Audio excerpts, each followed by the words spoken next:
The Q&A about the new battle mechanics was supposed to happen 2 weeks ago. Was it worth the wait? Absolutely. We've got some spicy new information on the release date even, and sadly, the fate of the game. We also gotta look at some new features coming with the Dynasty update. So let's start off with the most important and dramatic news. Just like the Bronze Age collapse, this is the end of Total War Pharaoh. No more content updates are planned after this, and that's why the devs put all their eggs in one basket, like, you know, a bunch of new factions, Iron Age cavalry, and so forth. They really wanted to push this out for the people that stuck with the game. Patches will happen, but as far as actual new content, I hate to say it, but looks like it's all ogre now. No proper Iron Age DLCs, no potential Bronze Age cultures more to the west of the map. This is the end. The release date has been announced and it's the 25th of July. This actually comes a lot faster than we expected, and most of us thought it was gonna hit in late August, so this is kinda shocking actually, in a good way. We're getting 168 new settlements. 4 new traditions, 2 for each of the new zones in the map. A proper dynasty system with marriages. Finally you can have that family tree you always wanted. And over 150 new and reworked units. Yeah, we're gonna have one hell of a Bronze Age World War when this update hits. Only the gods could protect us from that though, and we've got new Greek gods added as well as gods for Mesopotamia. Now, let's get on to the battles. The minor factions added with the update will have their own rosters, but here's the catch. Outside of a few specific cases like Aeolia, aka Achilles, who will get his Myrmidons, most of the minor factions will just use a little mix of the local major faction units, and they'll have access to native units as well. I mean, this was expected. They're minor factions for a reason, so the only question is, will they actually get good units? The devs answered some questions on lethality, and let's be honest here, the battles make or break Total War. You need to hit that sweet spot when it comes to the battle pace. Otherwise you end up with Pharaoh launch with levies taking forever to rout, or you end up with Attila launch where the battle could be over in a minute. So lethality is always tied to weapons, and it'll be a visible weapon stat. Ranged units will have a different value for their melee weapon and ranged weapon, and you can increase lethality on the campaign with different buffs. General units can also change their lethality with the different weapons you can equip on the campaign. When it comes to generals, they will have some small protection from lethality at the start of the battle, just for their own model, not the bodyguard. This is to prevent an unlucky arrow shot, basically ending your battle before it even begins. But after a certain point, especially with more bodyguards dying, the general can also get one shot. This is gonna make you have to be more careful about your generals, you know, no more magic healing or resurrection. The battles are gonna shift a lot overall, but they want the battle pace to remain relatively the same. All the unit stats have been rebalanced so they can get full value out of lethality while still having a slower battle pace.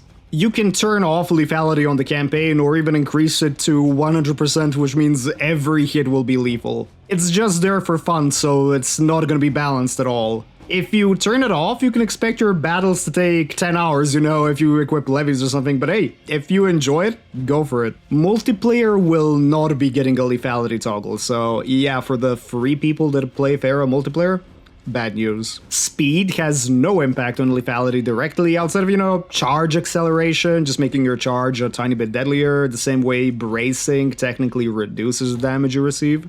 AI ranged units will use the new ammo switching mechanic, and they occasionally use stances right now, in very specific situations. They'll see if they'll add more situations where the AI will actually use formations. Also, there's no slider option with the AI, they want it to perform at its quote-unquote best. Ranged units won't get increased range when they're on high terrain or walls, but they will have better line of sight. That gives you more chances for the new direct shot mechanic, and you know what, it's always better to have the high ground. You don't want to throw a javelin accidentally into your own unit, you know. You won't be able to turn off cavalry. Some of the Mesopotamian rosters are completely balanced around having cav, so this would just basically gimp them really hard. They've also been asked why don't they just switch to the old battle formula instead of trying to reinvent the wheel with lethality, but the answer is this would just require a complete overhaul of the battles in the game. Something that's basically impossible to do with a free update and a limited time to do it. They wanted to emulate a bit of that old feel with the lethality mechanic, but yeah, that's it. On the question of Troy and the royal legacies, will they be locked into Aegean or Hittite, the devs said that King Priam starts as the Wanax of the Aegean. Agamemnon is the Heketas, so they're bound to the Aegean tradition. This is basically their way of making you relive the Trojan War, but in a civil war point of view. All the units coming back from Troy will have pretty much the same appearance, but their stats will be completely changed and their abilities to fit with the Pharaoh battle system. Only the new battle maps will have an increased size, so goodbye anybody who hoped to kite on the older maps. They're adding a bunch of new kill animations for the units. Now, don't get mistaken here, these animations are already in the game, but they're only for generals after the battle. Only the extremely long ones are going to be reserved for the generals post-battle. Before, they weren't added because it would actually change the battle pace. Now that lethality is in, we can actually get to enjoy them during actual battles. When it comes to more post-battle information on the new backgrounds that reflect the new areas, like let's say if you're fighting in Babylon or if you're fighting in the Aegean, they would love to do that and they didn't have the resources, but maybe in the future.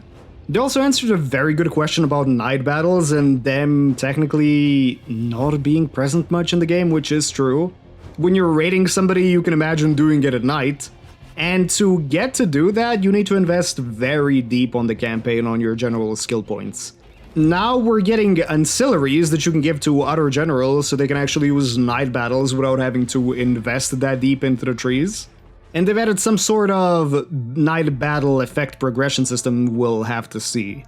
No camel or horse mounts because apparently it's not historical, but come on, you already added cavalry, what's the point? They've also fixed an extremely important bug where units will just sometimes forget their orders, like ladders stopping before walls or your unit stopping while they're chasing routing units. They said they pretty much nailed it down and that it's fixed, unless in some really rare circumstances. The overall vision is reduced, so having light units to scout will be important. Now it's all gonna depend on your tactics. If you prefer to ambush, hell yeah, it's gonna be important. If you're just gonna right-click once with a full heavy infantry stack, then you're not gonna care as much. That pretty much covers the most important stuff when it comes to the Q&A. Now we're just gonna have to wait and see, was this update really worth waiting for? There's gonna be a lot more content coming, so stay tuned to the channel. And until the next time...